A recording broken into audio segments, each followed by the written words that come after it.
Hello, everybody. Welcome to Sonic Talk, episode 543. Today, recording live at 4 p.m. on Wednesday, the 1st of August. The 1st of August. Gosh, here we go. We're getting into the serious summer months, although we don't care. We've had loads of summer. Although I was at WOMAD this weekend. I went to a festival, and this was the first break, which happened to be the first 2 days of rain in 8 weeks. So it was rained off, and I retired hurt and left on Sunday morning rather than stay till Monday morning because it was wet and cold and windy. How about that? I mean, what are the chances? Anyway, it was good fun. This is a podcast dedicated to electronic music production, software, hardware, recording, controllers. Software. I've said that already. Lots of things to do with the kind of ecosystem surrounding recorded and live performed music. Maybe veering more towards the electronic side, but it can vary depending on what the news is of the week. And I want to say thank you very much to everybody for joining us. Hello to everybody in the YouTube chat room. If you want to subscribe, you'll get notified when we're live and you can join our chat room, the fulsome chat room, I think I would like to say, as I often do. Let me see, we've got a decent number of people in there. We've also got our IRC chatties. You can get to those via sonicstate.com/live. I want to say also thank you to iZotope. We'll be providing a prize for this week's show. The prize is, of course, iZotope Vocal Synth 2, the new vocal processing that's been updated from Vocal Synth 1, although it was only called Vocal Synth then. Lots and lots of great features on that. We'll get into that a little bit later on. I want to say thank you for joining us, everybody, and also welcome to our guests. And we'll start over here with Mr. Dave Spears, who's over there, GeForce Software in the... It's not a synth cave, really, now. It's a sort of synth shed. Is that fairer? Shed doesn't seem like quite the right word. Barn. Let's go with barn. I like the idea of barn. Nice. Barn. Shed. Synth barn. Yeah. It's like a book barn, but filled with synths. Dave Spears, GeForce Software, of course, and synth aficionado. Look, he's got his credentials all laid out behind him right there. 909 to his left. And is that 55? It is the 55, not the .com, isn't it? No, 55. And above that, I don't think you can see it. It's a little 100M, which is fantastic. Absolutely. You can just see the bottom of it. But yeah, combination of those three. Kick in. Excellent. And you've been busy, as I know. I saw pictures. You had a visit from Mr. Rich Hilton, who came over to see you, and other luminaries. Yeah, that was cool. Well, you came, first of all. That was a lovely visit. We rolled out the VIP carpet for Nick. We really did. We got go-karts and things like that. So we took Nick out on go-karts and old cars and things. This is the kind of... Nick got the sort of star treatment. Any kind of A-listers who come here get that kind of treatment. So I was flattered. Nick got that. And then, Rich played a gig in Henley, which is a very strange... It's like Henley Festival. It's super posh. And I went down to see him at Soundcheck, picked him up, brought him back here, spent a really good afternoon, early evening with him, dropped him back down there, then went to the gig, and he'd secured a couple of VIP passes, mainly so that my missus could go on stage for the last number of the gig, which is what they do for every gig. And that was hilarious because she started off behind Rich, dancing around like a lunatic, and then decided she was going to edge next to Niall. So she kind of kept tipping me the wing. Anyway, it was hilarious because after a while, the kind of people on stage get ushered off and the band are left on there, and I'd lost her, and I was like, I texted her, where are you? She was on the riser with the brass section. Sneakily joined the band. So she was officially the last person to leave the stage, right? Yeah, she loved that. She was dancing right till the bitter end. And then, we had a load of people from Novation and, Chris Huggett, which was, wow. The legendary so Chris Huggett. Here. Yeah, amazing. And obviously, it's sad, but Chris's old partner in the whole Wasp company, he died about a month ago. And we knew him. And so that was a really interesting conversation about the old days. And then obviously post EDP, all about Oscar. And then actually, I got to say, my favourite story was when he started talking about him and David Cockrell, who was the EMS guy who went on to Electro Harmonics. Both got seconded by Akai after the demise of the Oxford Synthesizer Company. And they were the two people who really developed the S1000. And the story of them drinking in Japan and was just brilliant. So yeah, and hopefully he's coming back again. Anyway, it was a real moment, because obviously we've got the Wasp and the Spider and the Wasp Deluxe and obviously Oscar. And he was just kind of playing and noodling around, telling us. Was he any good? Because so often that happens in that case. You get the synth legends show up and they just cannot play for toffee. They're just the designer. They're not connected it in the same way as like a player would be. So sometimes you just sort of think, obviously the person who designs the synth is going to be able to play it like a beast, and sometimes they can't. Yeah, it was a weird one.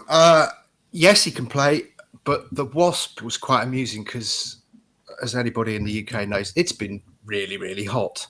There were about 9 people in this room, and the Wasp touch keyboard was quite sweaty, so it kept sort of leaping around. I was like, sounds very proggy, Chris. Anyway, he was brilliant, utterly brilliant, and that was a bit of a kind of special day for us, definitely. And hopefully we'll see him again.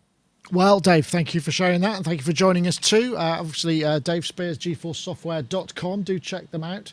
I need a bit more light on my camera, I think. I think I'm all right. We also have Mr. Gaz Williams, who's there in Bristol. Gaz Williams, of course, bass player, producer, music technologist. You're looking very healthy and hearty. Have you been out festivaling as well? No, that's why. Maybe that is why. Yes. Oh no. How was WOMAD? Did it get wet? It was very, very wet. But not the whole time. The worst thing is it was just very, very windy. So you spend the whole time wondering if your tent's still going to be up when you get back, which isn't much fun. Oh wow. Did you see that footage? I think of a festival. Was it in Germany with all the tents flying in like a whirlwind in the air at some festival? It's amazing. I have to try and find the link. Yeah, I know. That was a few years ago, wasn't it? Was that, or was it? Was it? Right. I've only just seen it. I've just seen it. But like behind me, in the room, I think we can just see a Mr. Richard Alpin, synth networker extraordinaire. There we go. Just the top of his head. Hello, Richard.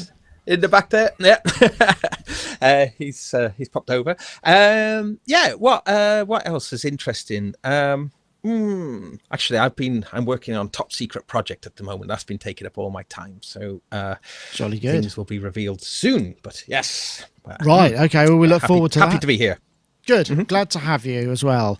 And we've also got Mr. Matthew Hodson, who's there in his modular equipped studio. Where he's are you still working on your EP, Matt?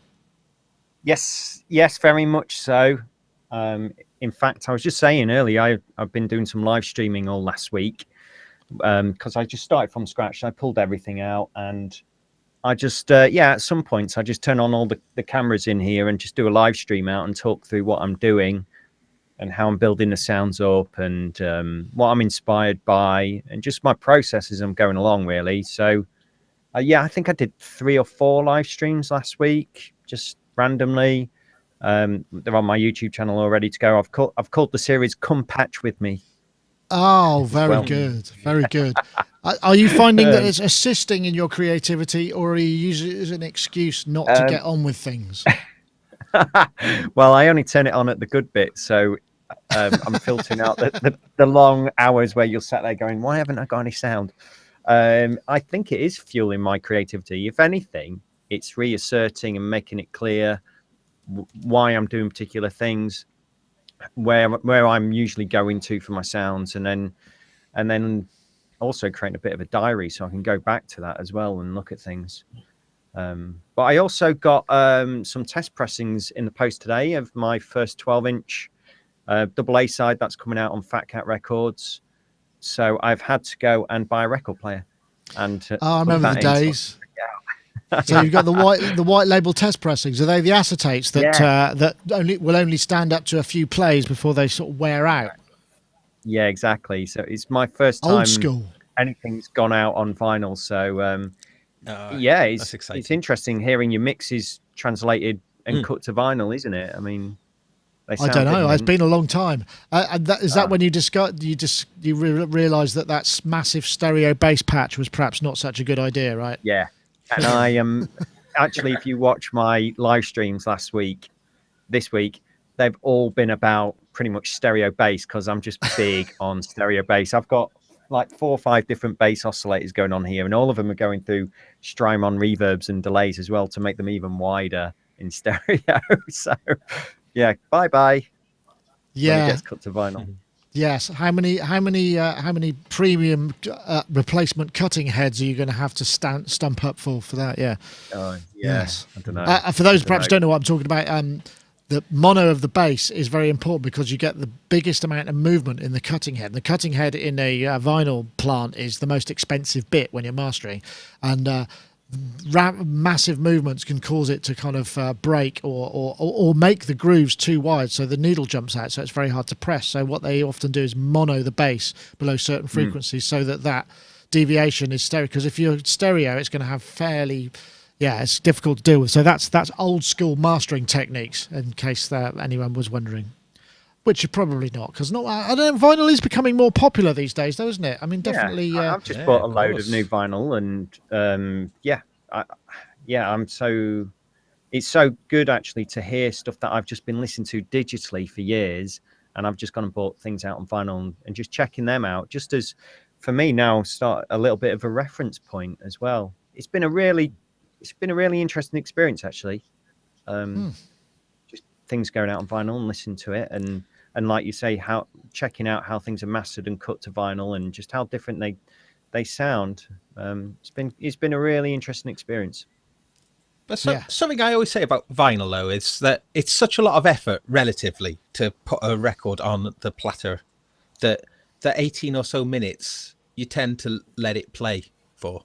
But with digital, you tend to you don't have that same sort of effort of putting the record on. So you have a much shorter attention span. You're much more ready to jump to something else and not let the whole kind of side play or whatever. So I think that's an often overlooked aspect of vinyl, that the amount of effort for 18 minutes is, to change it, you tend to just let the whole side play. I think that's something that's often overlooked. No, that's a good point. I mean, it's definitely, we've spoken about it before. It's like when you're putting a record on, you're often putting it on like an old school record because you want to sit down and listen to it. You're not going to be doing the washing up in the other room or doing something else, because you'd have to go and change the record every once in a while. Or, sometimes you do skip the tracks. People do that as well. But yeah, it's a lot. You're right. It's a lot more effort. Speaking of old school, this video came up to my attention. It's not particularly new, but I just thought a lot can be said about Rihanna and Drake's hit song Work. It completely owned the charts in 2016. Its dancehall beat and endless repetition were the ultimate example of where the sound of pop was going. It did everything most top 40s hits were doing, except for one thing. It faded out.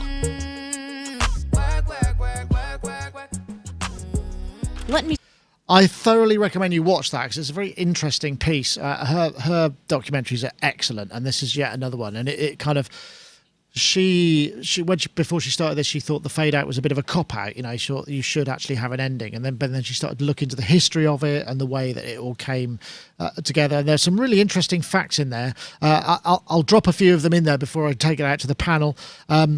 First of all, the first fade out apparently was in 1918 by Gustav Holst, who wanted to create a slow the fading of Neptune, the piece of women's choir. So he put the choir in another room when they were performing, and then got the somebody to gradually shut the door, so it got further and further away and smaller. And that's a sort of very manual fade. And then also fade outs were generally introduced 50s and 60s because radio was very strict on the length of, certainly American radio, the length of music you could play. So quite often DJs would actually fade them out, and it would always, quite often it would be not necessarily at the right point in the record. So labels started to introduce the fade out so that they had the control over it, and it would generally be on the chorus out. That would be how it went. Another fantastic fact for you, George Martin's Strawberry Fields, the Beatles production, which fades out and fades back in again, we all thought was really arty. Actually, what it was, there was a really dodgy bit of playing, and he wanted to keep the outro, but obviously didn't do the edit, so he faded it out, missed the dodgy bit, and then faded it back in for a reprise. That's a great story. Absolutely awesome. So, fade outs. I'm going to come to you first, Dave, because you and I are of the age when pretty much the fade out was the only way to end a record or a recorded piece of music, right? Yeah, I didn't realise it had gone away. Well, that's because you don't listen to any modern music, mate. oh, I don't listen to this contemporary music stuff. No, it's weird. You see, when I listen to like some of my favorite tracks with proper bands live playing, they always rock out on the outro, and those are the bits I love, the little licks and stuff that bass players put in, and because they're just, job done, now let's have fun till the end of the track. And they're all those nuggets. And I've been in countless sessions where the ends just run on because forever really, because that it's going to be a fade, and there'll be little bits that people have played and I'm like, oh man, can we just take that little bit and put it somewhere in the song, because they're the fun bits where everybody's just relaxed and is just jamming away. So I'm all for a fade out. Interesting. Okay.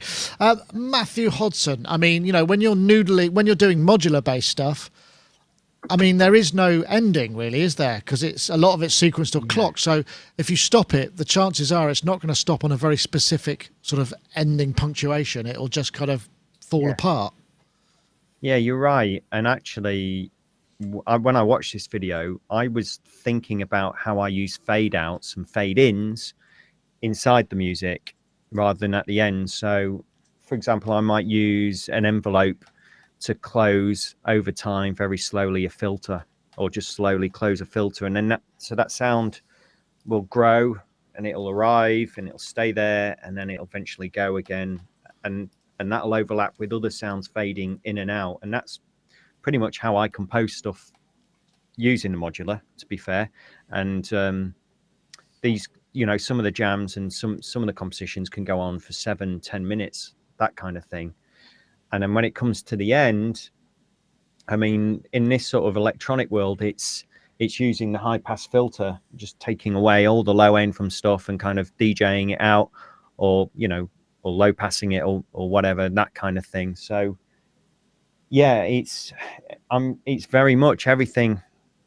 Most of the sound sources, it's all about bringing sounds in and out and fading them in and fading them out. Particularly some of the really sort of heavy, dark techno, industrial techno, Berlin techno sort of stuff. A lot of that is really long songs, and it's just sounds just growing, developing, and then going back out again at just over time.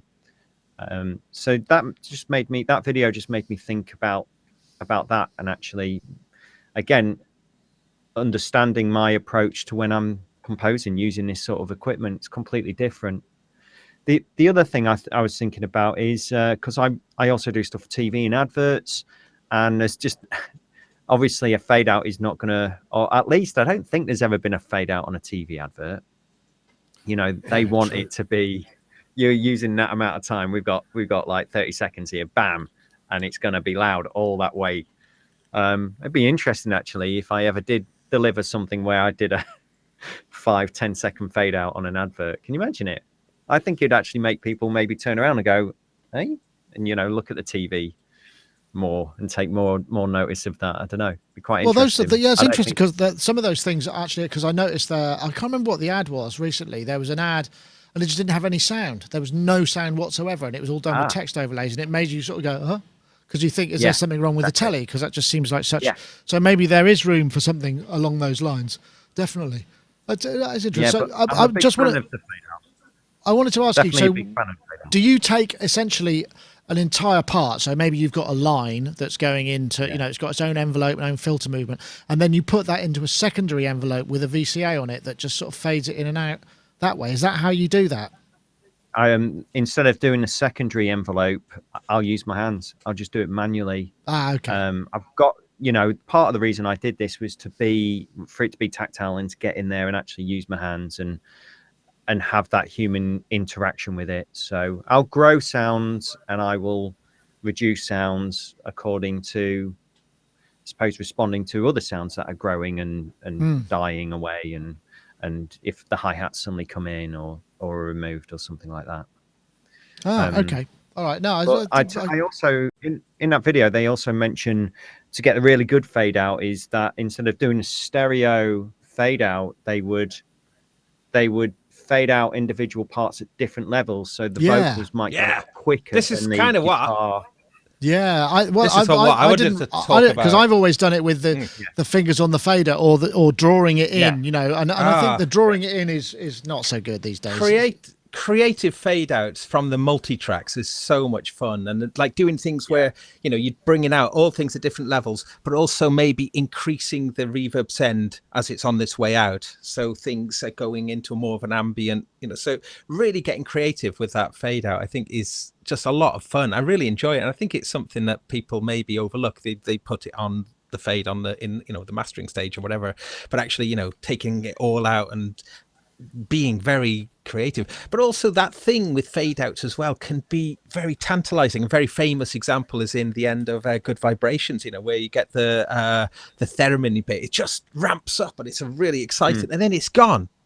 You know, it's just like, oh, that lovely, amazing moment, and it's a fleeting moment. And funnily enough, there's a connection there. The Janelle Monáe's latest album, Dirty Computer, which is a great album, great artist, features Brian Wilson, actually, funnily enough. The opening song, Dirty Computer, just as the song's going, it goes into this lovely section and it just fades out. And it's just like, oh, come back.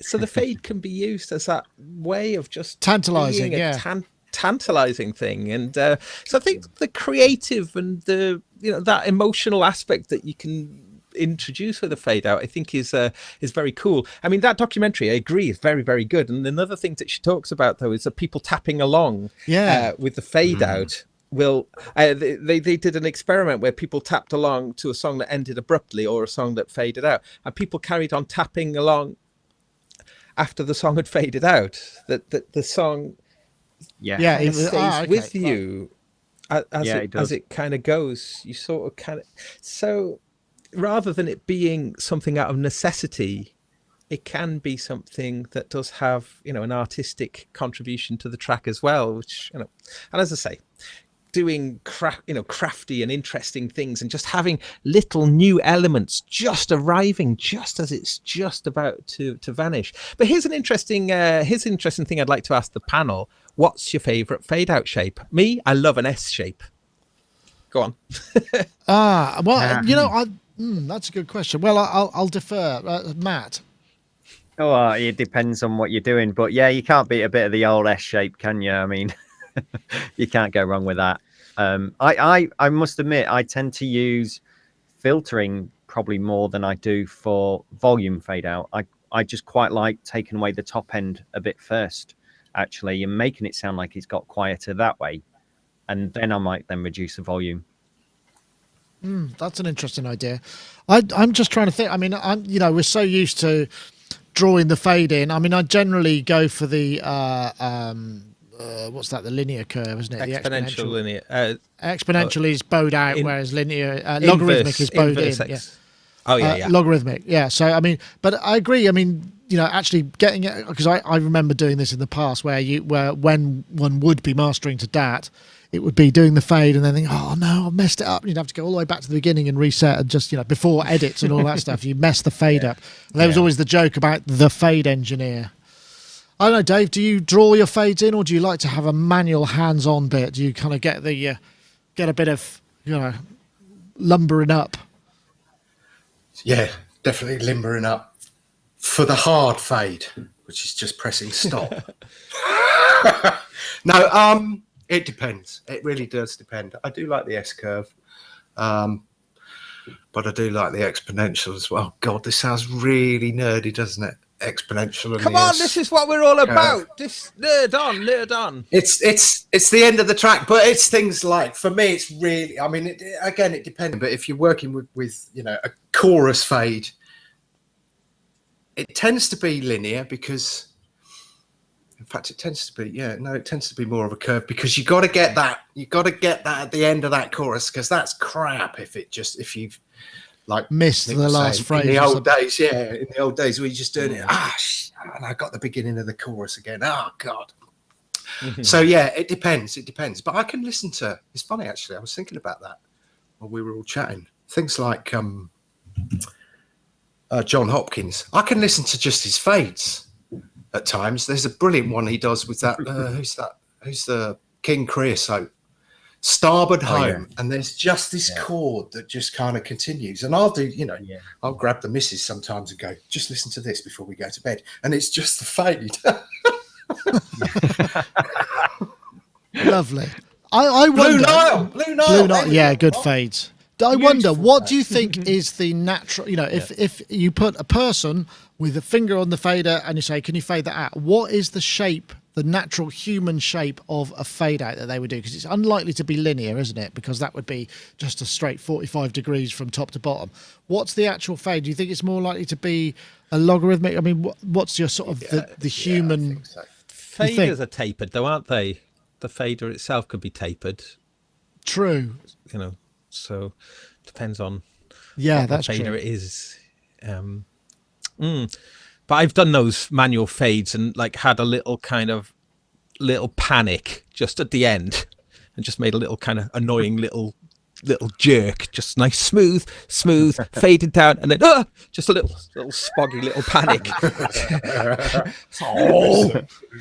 But the other thing that came out, they're interviewing a couple of people, and now what's happening is there's endings. People put endings on tracks a lot, but often the ending is sort of almost edited on. It's not written in. They're just going to go, what's it going to be? It's going to be a tom into the reverb, or is it going to be a reverb tail, or is it going to be a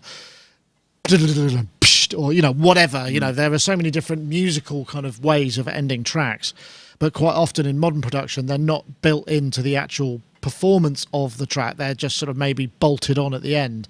And is it Susan Rogers who's the Prince, the lady who used to work with Prince, and she was saying she listens to things, she goes, it just sounds like it's been pasted on, it sounds really wrong. So there is an art to an ending, and that's an art in itself. Absolutely. I mean, some of the things, I'm just trying to think all the different ways I've ended tracks. I'm quite keen on overloading the mix bus and it just turning it into distortion and then quick ending like that. So you suddenly just get this blast of distortion and it goes down. Just sending stuff into big reverb and then just letting the reverb just fade away over like 10 seconds. There's so many different creative ways, isn't there, to end a track? The cliff drop, the greatest cliff drop I think in history is the end of I Want You, She's So Heavy on Abbey Road. Sort of it's a building and it's nasty and it's dark and it's gnarly and it gets and then it just goes and it's a burp. Exactly. And you're suddenly like, where have I just been in my head for the past 3 minutes or something while you've been listening to that? Like when it's left alone with your own thoughts.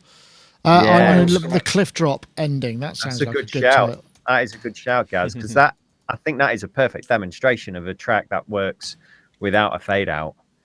Definitely. Yeah. Well, anyway. It builds and builds, and that guitar distorts and distorts, and then it just ends. Yeah. It's the Rainbow.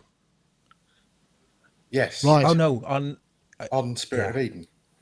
Spirit of Eden. I'm afraid I'll have to bow to your better knowledge. Anyway, but we'll stop it there. Let's break things up a bit and have a message from our friends at iZotope. If you want a comedy one, oh yeah, no, go Dave, go before we go. a good comedy end. It's just a vinyl scratch. You can get away with that anywhere in the song. It's a comedy end. The old needle going. That's perfect. I suppose that kind of works. Yeah, I've done that. Or the deck stop. That's a bit cheesy, though, isn't it? That is Most are, to be perfectly honest. Anyway, let's have a word from our friends at iZotope. This is iZotope's Vocal Synth 2, which, as we know, has been out for a little while now and comes with a whole load of new modules. It's got Biovox module, massively improved vocoder, the CompuVox module, TalkBox, loads more effects, a massively improved vocoder, more bands, more controllability, intelligibility, vocal tract modelling with Biovox, more effects, as I said, more presets. The effects are now reorderable, new GUI. The whole thing is designed to be able to give you loads more potential for mangling and producing your vocals to a much higher level. In fact, we have a competition. We asked, actually last week, we asked for what was the hashtag last week? Creative Vocals. And we've got a winner who is Tennis D.com, who, super hot vocal synth, creative vocals, vocal synth 2 at Sonicstate now. The winner from last week is somebody called Tenis.com, Tenis.com. So if you want to get in touch, I think they're from Latvia. Please do, and we will get iZotope to drop you a copy of Vocal Synth 2. And if you want to enter this week's competition, we're looking for the hashtag Vocal Production. That's one word, and Vocal Synth 2. That's two hashtags, Vocal Production and Vocal Synth 2. To @Sonicstate and iZotope Inc. Yeah, it's a Twitter competition. You need to enter Twitter, but it's nice and easy, and we just pick from all the hashtags. We do a search for that. So if you want to enter the competition, drop those hashtags onto Twitter, and we'll pick up something from next week, and you could be in with a chance. And remember, if it's summer, lots of people are on holiday, so you stand a higher percentage chance of actually winning if you enter at the moment. So well worth a punt. Doesn't cost you anything, and you get a great prize from iZotope. Thank you very much for them providing the prize even. Thank you very much. Right, what was the next bit? Ah, yes. I got a great video to intro this one. I wonder what you'll think of it. This is Catherine Lansbury, who's a sort of pianist and comedian, and this is her little part of a show where she does a piece on Keytars. And it's a medley of, obviously this is Aha. There are lots of people who do Keytar medleys, thinking that many of these tracks were created on Keytars, which I don't think they were. And the audience are very appreciative.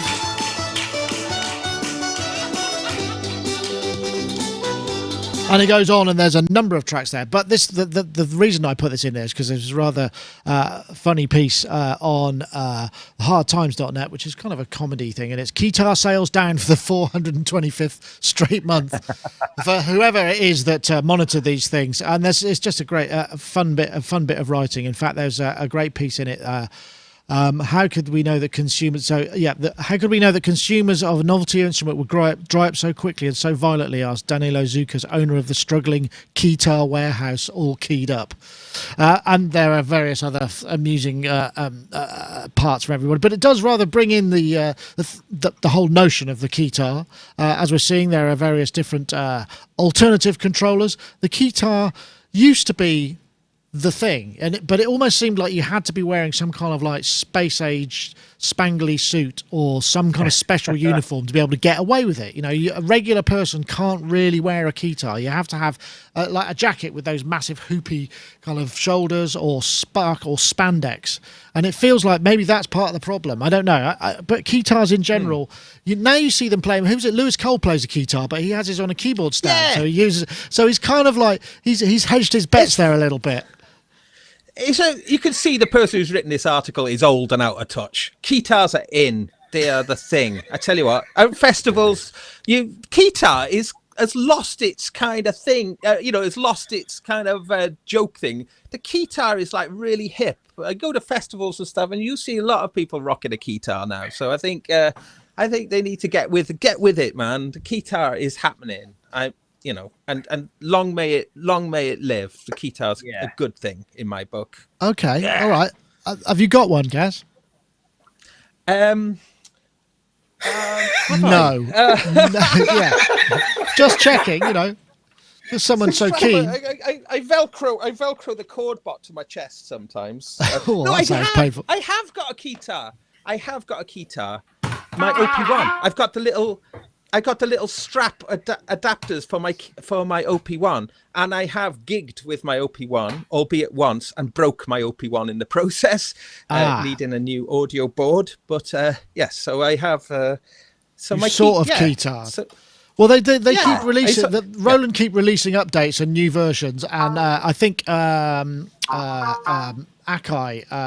Or M Audio, I forget, released one quite recently. Somebody sounds like they might be playing one there somewhere. I was going to come to you, Dave, because with all those keyboards, that's not a Keytar. I'm sorry, it's got Keytar straps, I suppose, so it's close enough. Yeah, it's about the nearest to a Keytar I could ever get. I was just going to say though, why haven't you got a Keytar? I mean, does a Keytar have to have a mod grip to be a Keytar properly? Yeah, I think so. I used to have. When I used to play in a funk band, they hired me a Moog Liberation, which weighs a ton. It is the most unbelievably heavy thing, and there is nothing worse than I wasn't podgy or middle-aged back then, but I was just thinking there is probably nothing worse than a podgy middle-aged white bloke with a Keytar, and probably unless he's wearing a keyboard tie as well. That's probably the ultimate. And thing. A trilby. No. Yes. Yeah, God, Trilby's. Trilby playing keyboard player with the keyboard tie. No, I don't like them. I don't. I don't know why. They were probably good for about an hour in the 80s at some point. But do you think that there's something distasteful, particularly maybe sort of understated sort of British sense of reserve, that it's just somehow kind of not the done thing to kind of walk to the front of the stage and present your synthesizer facing the audience? Definitely. It just feels somehow wrong. Yeah, no, definitely. And all keyboard players should be tucked away at the back, being earnest and very sensible, preferably wearing glasses or something like that, dressed all in black, and that's about it. Unless, of course, it was the 70s when they were wearing capes. I mean, Wakey gets away with the Keytar and comes down, and he goes down in the audience. And actually, he walked past me and Chris once, and we just put our hands all over it and ruined it. But no, I don't know. I just don't know. I mean, George Duke looked cool with the Keytar, with the clavitar. Yeah, Frankenstein, Edgar Winter, Frankenstein. That's got to be the greatest Keytar performance. But wasn't that just a clavinet strapped? Yeah, wasn't he just wearing a clavinet? It was 2600, wasn't it? Oh, was it 2600? Oh, it was 26. Yeah, he had a 2600. Don't say that's not cool. Well, the 2600's reasonably cool, but at least he looked cool. I mean, he looked different, didn't he? You get away with it, Gaz. I mean, honestly, me at the front of the stage with the guitar, they're just, everyone's just going to be going. I'm just going to prove this proves my point. Find something. I'm going to find a picture of Edgar Winter with the Keytar because I rest my case. He is wearing he's got spangles, or there's a clothing aspect to this, which is. But yeah, there we go. Well, that was a 70s. That looks incredibly. Whoa! Go Edgar. Okay, Matt. That's over to you now. Is there a Eurorack or modular equivalent to the Keytar? Can you think of any sort of thing that anybody makes? I've got to confess. Oh my lord! Good for you, Keytar owner. There it is. The cheesiest one available, I think. That's a very mini Keytar, isn't it? You see, that's post-ironic. That works. Yeah. So, I've had this since I was a teenager. I think it belonged to a cousin of mine, and I bought it off her. And I just keep telling myself I haven't got a license to use it. I think you need a license to use one of these on stage, really, don't you? Or a cape at least. But no, I've never used it live. I don't think I've even used it in the studio. It just sits in the corner, and I just look at it sometimes and giggle. It sort of looks a bit like a massive melodica, that one, doesn't it? Oh, maybe it is. Yeah, maybe I got it wrong. Yeah.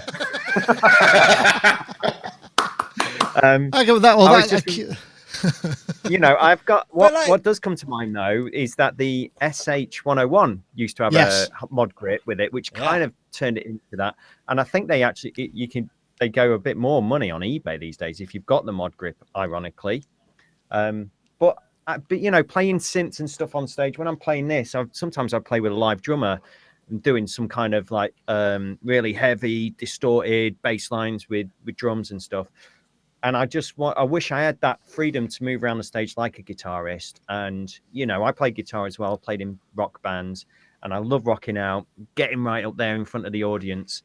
You're just stuck where you are, aren't you, with this, really, unless you push it around on a trolley or get one of these, I suppose. Every time a keyboard player comes, gone. No. I'm just thinking, I might convert to a Keytar, because the thing is, there's been people in here filming me noodling on synths, and the old bald spot's getting a bit bigger on the back. And every time I see the rushes, I'm like, yeah, can you just pan it down a bit? And they're like, yeah, but we don't see you on the modular. Whereas if I was playing a Keytar, they'd still see the front, wouldn't they? And they wouldn't see the old shiny flare on the back. Crafty. That's true, yeah. It's Keytar through necessity. Okay, there's another possible title. Keytar. Medical. I want to see the first person actually have a Euro rack, actually as a Keytar, with a full rack as well. Do you think you could do one of those Waldorf KB units could do that? Patching, patching with a Keytar. Alessandro Keytarini. Keytarni, yeah. Which actually is a very good link there, Dave, because he's got a new album out. I'll just bring that in because this wasn't a topic, but he's got a new album out by Sonorio, which is his working title, his artist title. Brand new album, which is called Fine, and it's a 9-track album available on Bandcamp, Sonorio on Bandcamp. I love his stuff. I'm going to play a little bit. I don't know what. I've got a chance to listen to it. Oh, yeah. It's got that classic Cortini-ness, which I think is great because, as we know, Cortini, he uses a lot of Buchla, a lot of stuff in his mixes. And as I was saying before we came on the show, before we went live, I really love the way that he manages to fit so many synthesizers into so many synthesizer notes into his productions. It's a real art. It's quite difficult to do. Because obviously they all occupy quite a similar, the way he used them, they occupy quite a similar frequency spectrum, but he somehow is able to do that. So do check that out. Yes. Anyway. I wonder if he's got a Keytar. Well, I actually been to his house where we filmed quite an extensive tour of his tech rig, and I didn't see any Keytars there. There may have been a mod grip on a 101. I'm pretty sure he had a 101, but I can't remember if it had the mod grip and whether it was positioned in a place that you could imagine it being easily retrievable. I didn't notice any extra length on the cables, for him to pick, because he started out life as a shredder. He was a kind of humbucker, double humbucker metal shredder. That was his kind of musical beginnings. So I could maybe he keeps that for his private moments where he doesn't let anybody know about that kind of stuff. Just proving a point. Oh yeah. That looks like a man bag. Yeah. Or a bus conductor. Can you actually see how to play that? Or how would you play that? Look, don't you have to kind of look down? Yeah. Tickets, please. Just play all the white notes. Just play tickets, please. A minor. The only problem is you have to have a beard. You have to have a beard to do that, or be very slim, because otherwise you're just going to be like this the whole time, which isn't a very good look to most people of a certain age. That's a good. So it covers up all of that. A use for my beard. Another use for your beard. Right. What was that? Shocking news. Fade out. That was it. Precision Studio Live. Oh yeah, this was. No, let's find this. I saw this yesterday. So this was. I'll play a bit of this. This was Thomas Dolby in the cloud, and he's basically. This was an event live in LA, where he's a really good. It's great production. He's talking about the history of him using instruments and performing, and it's all done. It's all done using Roland Cloud stuff. So obviously he's promoting that thing, because the Roland Cloud, we've talked about it a couple of times, but they keep adding and adding and adding to the kind of list of instruments that you can now get in the Roland Cloud, which is a subscription thing. I mean, I'm a big fan of Thomas Dolby, but I was watching this and I was wondering, is that cool anymore? It just sort of felt like, it's like when you get to a certain age and do that sort of thing, it sort of feels like there's a certain has-been element to it. I mean, not for me with Thomas Dolby, but I mean, perhaps for a lot of people it would be less relevant. But one thing he did talk about is he was saying, that I used to compose a lot on these synthesizers, and that, they were very expensive and they were beautiful and they were still great. But as we've talked about with so many of these sort of synth luminaries, he was saying, like Peter Zinoviev, he's basically just all in the box now because he can't be bothered with all of that electronics and tuning it and getting it fixed. And there's this element of the old school that have just kind of totally embraced the in the box vibe, whereas us young upstarts, by comparison, are sort of say, oh no, it all has to be actual real analog stuff. But these guys are sort of saying, no, I'm totally with it. Dave, what do you reckon? I mean, Dolby's a really interesting kid. I would absolutely love to meet him. I read his autobiography audio book, actually, where he's narrating, and it's really interesting. And the end of it, there's a fantastic track with him singing with Eddie Reader, and I was in floods of tears because it was so poignant. What do you think about this whole thing? A, Thomas Dolby, and B, the Roland Cloud. Let's try and keep both of those in, eh? Well, I worked with Thomas on a load of beatnik stuff when he was doing that whole. And that was a pretty punishing schedule. It was a mad deadline. In fact, that was the first time I think I worked so solidly. I had a bottle at my desk that I weed in, and actually on occasions it was that mad that when I got up on one occasion I couldn't feel my legs. It was that insane. That was when he was doing that whole .com thing. So I was really interested after you read the book. I got the same audio book, and it was really good. And in fact, I had misjudged a lot of things that had gone on at that time, because, you know, there were instances where he seriously put his own hand in his pocket. You know, the company was funded. It was a .com bubble boom thing. And there were times where things had gone wrong, where he put his hand in his pocket to make sure employees were paid and things like that. And I had no knowledge of that at the time. So I kind of looked at him again with a renewed admiration. I loved those early albums of his. I kind of lost a little bit of interest with Aliens Ate My Buick. Although when he played I love Budapest by Blimp on this, well, that, but for me it was a kind of LA bar band, and it just didn't. Yeah, I know what you mean. I love Screen Kiss, and in fact, whenever we used to go to NAMM, I used to drive up into the Hollywood Hills and play Screen Kiss before we drove down to NAMM, and I'd make all the people who worked with us sit and listen to it, and it was amazing. And I thought he's a really good songwriter. I liked this. I mean, obviously, some of the anecdotes he told in between are in the book, which, again, I thoroughly recommend if anyone's vaguely interested. Not only just in him, but that era of .com madness and, you know, the 80s payola scandal and all the rest of it. However, where I felt it fell down, and honestly, I'm not disrespecting him in any way, was that he started talking about the Roland Jupiter 4, which obviously he wrote loads of stuff on. A friend of mine, Andy, who's been on the podcast, Andy Shillito, was his front of house guy for a couple of tours. And that Jupiter 4 kept breaking down, and he kept calling up going, have you got anything? Can we replace it with something more reliable and whatnot? But and then he would use sounds that weren't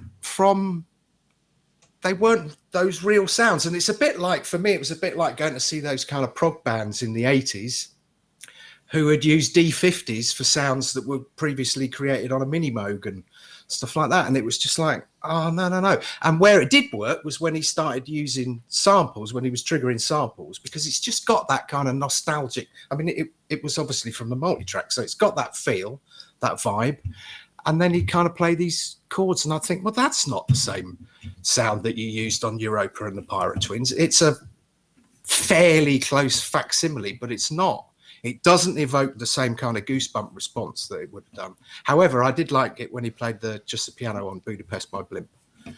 And that's all I've got to say, really. That will do. That's plenty. Thank you very much. But yeah, I know what you mean. That I'm considering he was such a pioneer in synthesizer sounds, and some of them seemed a bit carelessly thrown together. You know, it's like, oh, that'll do. You know, rather than.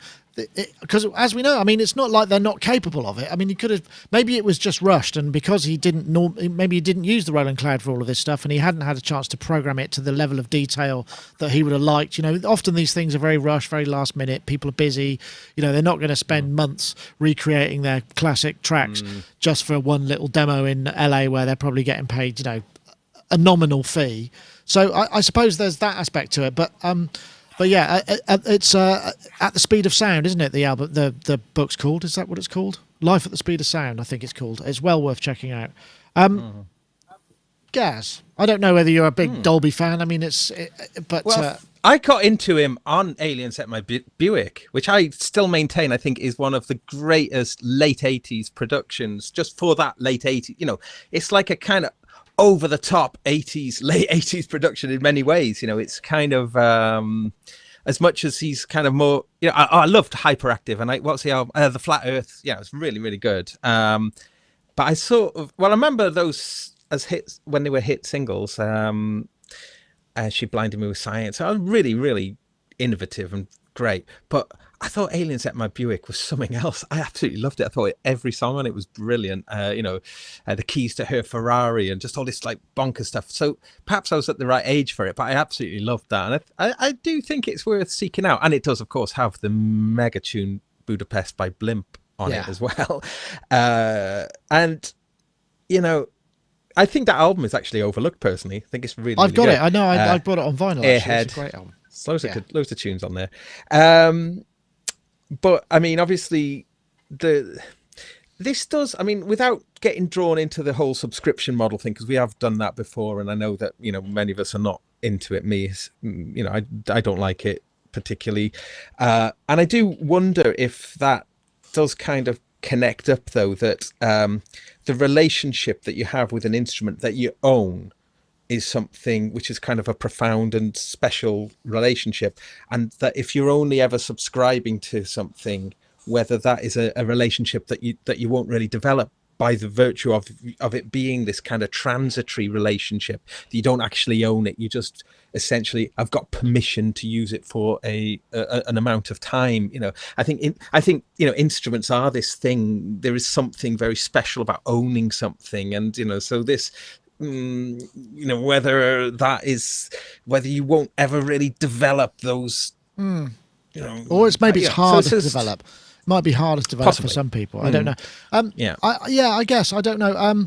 Matt, I mean, you're teaching a lot of people, and they're presumably learning mainly on software. So I mean, that's something they have to learn to develop, and you must have to learn to develop to convey that level of excitement and sort of interactivity with those instruments. So I mean, the cloud thing. I mean, I will say that the subscription model with Roland, I mean, they are fulfilling their promise. They're adding more and more and more stuff to it, so you are getting additional value each time. It's not just a sort of, it seems like less of a bad idea and more of a possibly good idea as they add more and more stuff. But I wondered what your thoughts were about just this topic generally.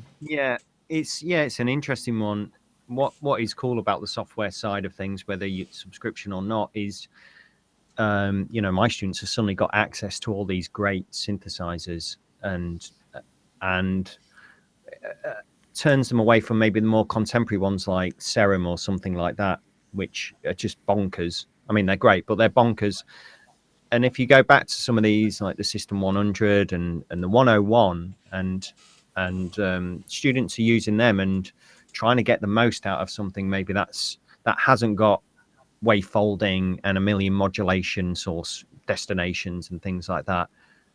It's quite an eye-opener for them to actually start understanding and actually really understanding synthesis, rather than just being bombarded with something that is just completely patch this to patch that, and it can, any point at any time, loads of destination, loads of modulation. The thing about this event for me, I think, was that it was really interesting hearing his stories, but all of his stories seem to come from almost what Gaz was on about, this sort of love for finding his instruments, sitting down with them and learning them and pushing them and pulling them and getting things out of them that were really intrinsic to his way of working, and that inspired him. There was, I forget which synthesizer it was, but he was using I think he was just using an LFO to kind of sequence the filter on it, and that inspired him to play in a particular way. And I think those are the magic moments that we have where we go, oh yeah, there's something, I've got a connection there, I'm going to run with this. And you can suddenly, that before you know it, you start building a track from that, and you're understanding exactly what it's doing, which you can then apply to the next synthesizer you move on to as well. Yeah, no, that's true. I mean, because he was talking about the Jupiter 4 to begin with, and he had a retrigger, and he was saying that provided the kind of the bass, the main track for the, like him sitting down at the piano and throwing the chords down. That would be where he built the song structure, and then would track on top of that to build the rest of the music, and that was kind of interesting. Yeah, what I do like about the Roland Cloud though is that after 12 months you get given something, you get a plugin. I think you can choose it, and it's yours for life. So even if you are subscribing, you do end up with a plugin that actually ends up yours. One of the things that I do like actually on the subscription front is the sample based cloud stuff. There's Loop Masters have got the Loop Cloud. I use that. That's just great for just grabbing particular things down. And F9 Audio, I think, are doing some interesting stuff as well with that. That's where I'm really interested in subscription, because I don't suddenly need to have 2 terabits of drum samples on a hard drive somewhere. I just grab it from the cloud. That's really, really cool for me. Yeah, and I think that's a fair point.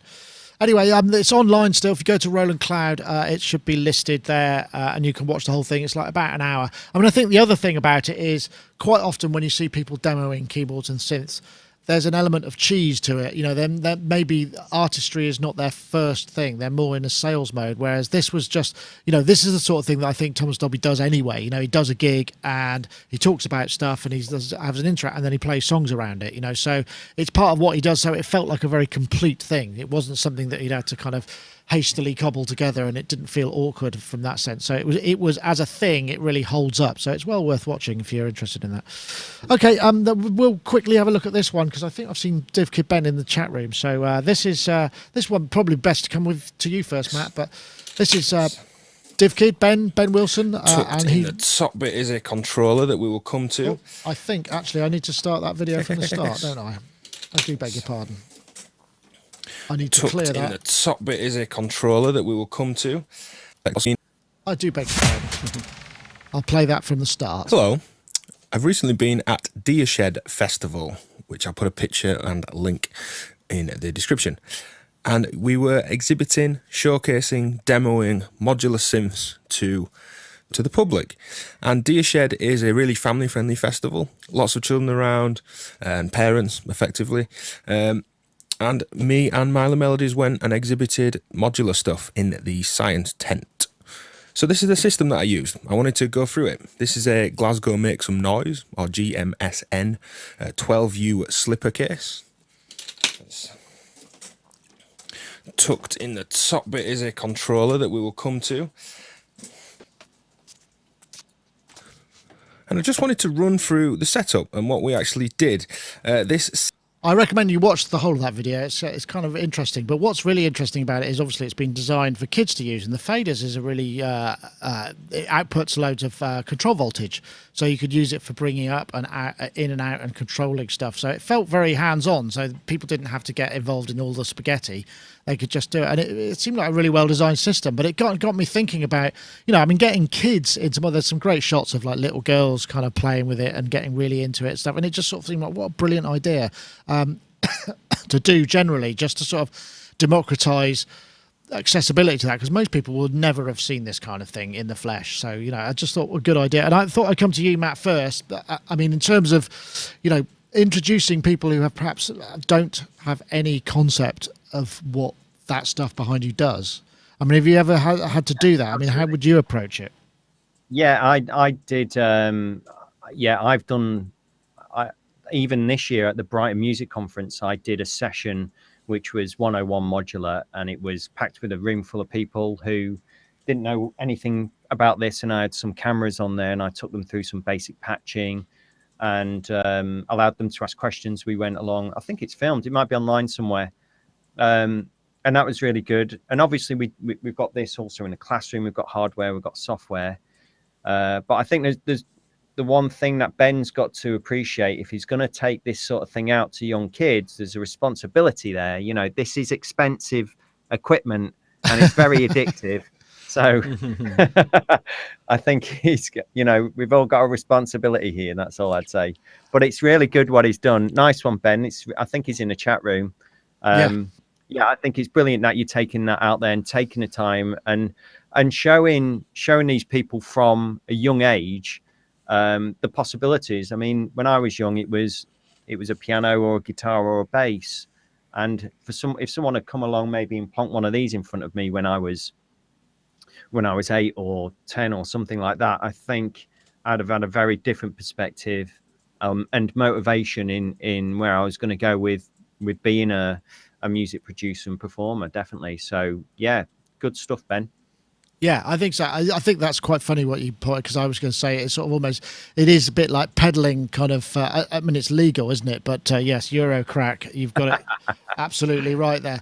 But a great idea. I don't know, Dave, I mean, you've done a couple of educational things. I know you have, Gaz, too. I'll come to you first, Dave. And I remember you telling me that, you know, when you took an actual hardware synthesizer into colleges where people are mostly using software just through necessity, it's like a kind of epiphany for some of them. Yeah, they were A-level students and degree-level students. And that was fascinating because it was a Mini-Moog, because it's just got that kind of overdriven mixer section. And honestly, the coolest, too cool for school kids that were in that class, who was, you know, surly, sitting in the back. That was me a million years ago. the minute they touched that Mini, they just started grinning from ear to ear, and it was really difficult to get them off of it. In fact, I probably had to fight them at the end of it with knives just to get my synth back. No, I thought this was great, actually, really great. And it's that I've had a very similar experience recently where something that I'm privy to that you've seen, Nick, but obviously we can't tell the world. A kid came in and started playing things from that, and they're very they just start grinning, and it's bloody brilliant. And I think that was meticulously set up, actually, because at first I was like, what, you're gonna let kids get into the cables and stuff? In fact, I've been resetting the Moog up because like all of the oscillator modulations were on, all of the control voltage modulations were on, and it took me a while to kind of get it back to something sensible again. In fact, it took me a while to realize what was going on to get it back, and I was just like, whoa, this is a license. But as soon as Ben talks about that little controller, I just think it's a brilliant idea, because I don't know, I sent you that link, and that whole thing about schools and education, about learning instruments. We develop empathy, I think, with other people by learning instruments and creating things with other people. And if anything that's creative at this moment in time is a good thing. It's a good antidote to what's going on in the world. Yeah, absolutely. The 16N, this is a bank of 16 faders. I think it's on GitHub, so I'm guessing it's probably open source. So it's just 16 faders that you output 0 to 5 volts power and MIDI data as well. I think I'm not too sure about it, but it looks like it could be kind of interesting. I know, Gaz, you've also done educating stuff, and I know that's part of and the improvisation. I mean, somebody actually said in the chat room, what do you think would be the best synth to put in front of somebody who's never, kids that were maybe thinking of getting into it? And that there's an additional question there, but perhaps I can toss in. Yeah. Wow. I mean, well, firstly, just something I wanted to say. I remember when I was probably about 12 or 13, someone came into my school and they brought a whole rack of synths and did a performance. And I remember there being a SH-101 and I think a Juno and a few other things. Probably this was, very early 80s. And I was fascinated. I absolutely was fascinated. And for me, that's where it began. It really, so it did have a very strong effect on me. So I'd imagine, for young people maybe experiencing, say, at that festival, for instance, I think there probably will be various people who kind of get into it. What's the best synth? I mean, well, for the really young ones, it was that one, of course, that was announced, I think was it at NAMM this year. We did a little feature on the Blipbox, which was now that was for, pretty much for like Fisher Price kids, kind of really. thing, isn't it? Yeah. Really cool thing, though, because it is a proper synth. Although one of the criticisms some people have levied at it is that nothing's labeled, but it does have like signal flow. So you can see that knob, if you turn that knob, there's an arrow that points to another knob. So you do get an idea of the interactivity of it. And that looks great. And a friend of mine who's got a little boy, he wants to get one. Really cool looking thing. Look at that. And it is a proper synth, and it's got a MIDI. Well, it's got a MIDI in on it, I think, hasn't it? So you can plug a keyboard into it. Right. I wish it did label what everything is as well. So for people as they get older, it does actually introduce the names of the parameters as well. But anyway, so obviously that's for very little kids. Then, Volcas are great, aren't they? For, first, for people's first hardware. And, other things like the pocket operators as well are really cool. I've seen some young, my friend bought some of them for her two little ones. And they loved it. They loved them partly because they could just annoy everyone because they're just using the built-in speaker and just, I mean, the other thing about the modular stuff, which is quite interesting though, is as young people are kind of just, as their brains are kind of just learn, they're just getting things together, the actual pathways that you create to make a modular system work, it is kind of, there is a very, it's a bit like creating some sort of neural network, isn't it? Or something, that this goes to this and this links to this. And there is a certain amount of physics at play there that by physicalizing it, taking it outside of the computer, I think gives like that real I think it probably helps build logic circuits. So I can see them actually having a really beneficial effect just on your brain as you're kind of just learning stuff. So I think other than them being like fun things, I think they probably do really help you develop sort of certain important, logical skills, I guess. However, I mean, yeah, Ben's definitely a very brave man, letting sort of some grubby, muddy kids play with this stuff.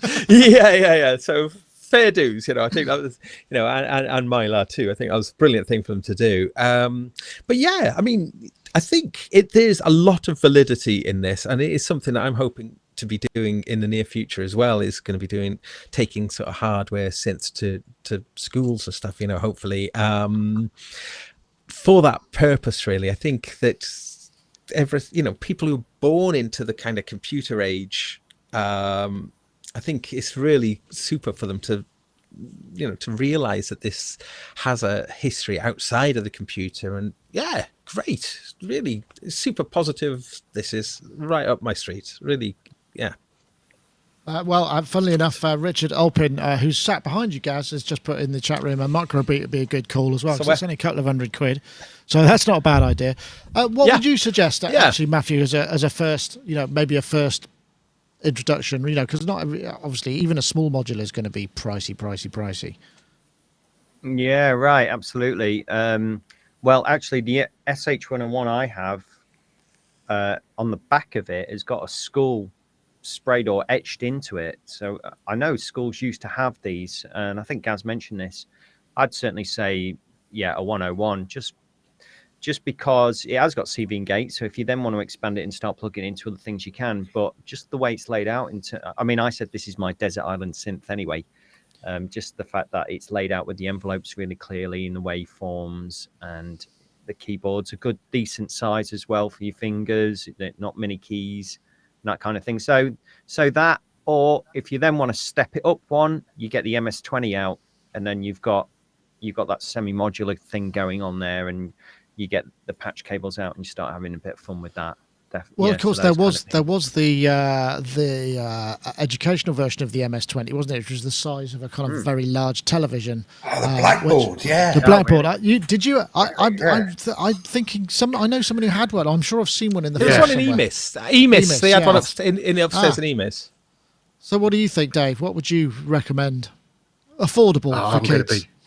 Well, this is the really funny thing, you see, because I get emails from people going, could you just send me a couple of sounds from that CS80, because I'd really like one. It's just that I need to get the whole purchase past the missus. Well, what better bribery to get a purchase past the missus than the kid needs it? So CS80 is absolutely indispensable for the child, and you wouldn't want to deprive my child, would you? And that CS80. Way, you've got, when they grow up, you've got a roadie as well. Investment in the education. Well, that's not a bad idea, I suppose. I mean, there's a lot of talk about how much education costs, certainly in the UK, for kids. So, an 8 or 10 grand synth investment is only a small percentage of that total lump sum. Great idea. How to get it past the missus. Excellent. Well, I think that's probably a good point to draw things to a close. Thank you ever so much for joining us, everybody. Thanks to all of you people in the chat room. We've got the YouTube chatties who are flying past at a rate of knots, and also our IRC folks as well. Thank you for joining us there. And I just wanted to actually, before we go, should just refresh your memories of the iZotope competition. If you want to win a copy of the iZotope Vocal Synth, which is an excellent vocal production set of plugins that will allow you to harmonize, vocodize, modelize, effectize, all of these things to a vocal. It really is a very powerful system. We're looking for a Twitter entry, so you need to tweet the hashtag vocal production, the hashtag vocalsynth2 to @Sonicstate and @iZotope Inc. That's the hashtag vocal production and the hashtag vocalsynth2 to @Sonicstate and @iZotope Inc. Excuse me. Once again, we thank them very much for the provision of the prize. So I think that's probably it for this week. So I'm going to say goodbye to everybody. Gaz, I forgot Gaz. There was something that came. It was Rupert Neve's 92nd birthday yesterday. Can you believe it? And he's still working. He's still working. Yeah, it's ridiculous, isn't it? I mean, 92, still working and still doing amazing stuff. I mean, wow. Why isn't he Sir Rupert Neve? I want to know. That's a good question. Surely. Maybe a bit too niche. I don't know. He hasn't won the Tour de France, has he? Oh, come on. I mean, look at the effect it's had over music history. I mean, he's one of the most important contributors to music the last 50 years. Yeah. Yeah, more. I'd say that's a very good call. And of course, we've got the Steinberg URT, which has got the Rupert Neve Transformers in it. You're speaking into one, are you? Into one now. With the Transformer, I've done this before. With the Transformer, with the Neve Transformer, and without the Neve Transformer. So I don't know how well you can actually hear that, but just a bit more makes body. It really good. Yeah, it makes a really cool difference when you're recording now. It's very cool. Yeah, definitely. Well, in fact, I'm going to play out with your track because I've snipped it out of the review just for fun.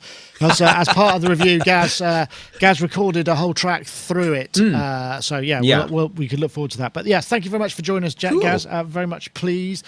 And also, Matt Hodson, thank you too. I hope you get to finish off your EP, and don't forget, check out Matthew Hodson on YouTube because you're doing a lot of live streaming as well, right? So. Yeah, I think I'm gonna carry on doing some more. I mean, I've had some good comments from it, so I'll just continue until people get fed up and stop watching and leave me alone, and then I'll stop it again. But go check out my YouTube channel and see the last 3 episodes are probably what you want to see. It's called Come Patch With Me. Excellent. All right. Thank you very much. Thank you for joining us. Cheers. And also, Mr. Dave Spears, thank you for joining us too. It's been a pleasure. I must admit, there wasn't an awful lot of 55 interjections into the show as promised at the top. So you've got like 10 seconds now to make a difference. Oh, it's gone out of tune now. So it has.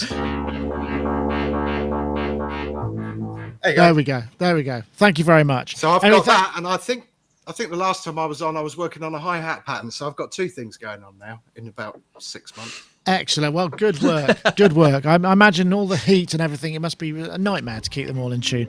Anyway, I want to say thank you very much. That was Sonic Talk episode 543.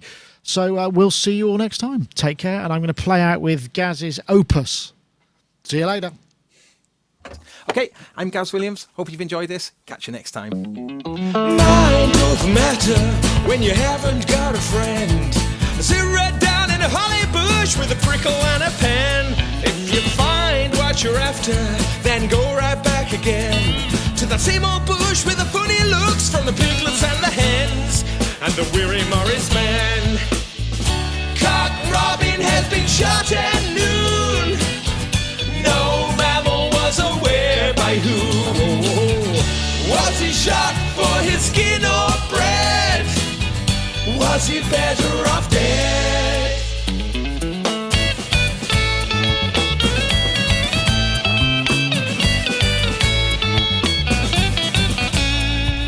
I am the captain, and I'll take it off from here. I can't find who he was talking to, just a minute for his end.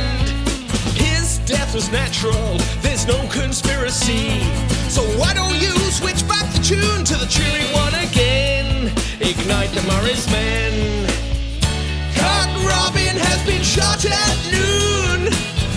No mammal was aware by who. Was he shot for his skin or bread? Was he better off dead? Well, I can't afford a camera, I would have caught the shot. A television mogul would have given me all he's got.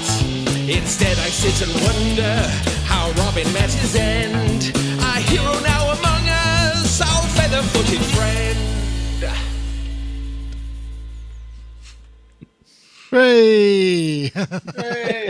Thank you very much, Gaz. Right, that's it for this week. What do you think? Sorry. What do we think of the? I don't know. Okay. That's all right. I was going to say, what do you think it's about? Keytar, mate. Yeah, that's a good question. We'll have to have a lyrical analytic. Anyway, see you next time.